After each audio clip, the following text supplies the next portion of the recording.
साथीहरू के हुनुहुन्छ कस्तो हुनुहुन्छ सबैजना ठिकै हुनुहुन्छ। आज चाहिँ म है अलिकति उठेर हिँड्न सक्ने भएको छु।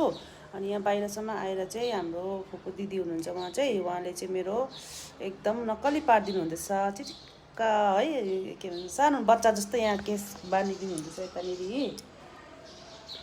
सानो स्कुल टाइममा हामी स्कुल जाँदा यसरी बाँड्थ्यौँ त्यस्तै बाँटिदिनु हुँदैछ उहाँले।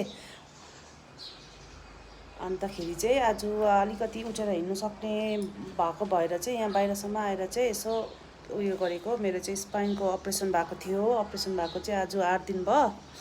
अन्तखेरि चाहिँ आज अलिकति उठेर हिँड्नु सकेको। यहाँ चाहिँ मेरो दिदी हुनुहुन्छ।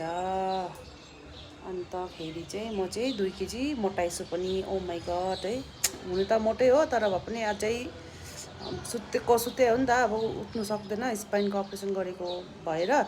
त्यही भएर चाहिँ सुते गर्दाखेरि चाहिँ पुरा मोटाइछु। अब यो कसरी घटाउने होला, मलाई अलिकति टिप्स दिनुहोस् होला है। किनभने डक्टरले मेरो वेट पुरै घटाउनु भनेको छ। अब कसरी घटाउने के गर्ने त्यो चाहिँ मलाई अलिकति भनिदिनुहोस् है त साथीहरू।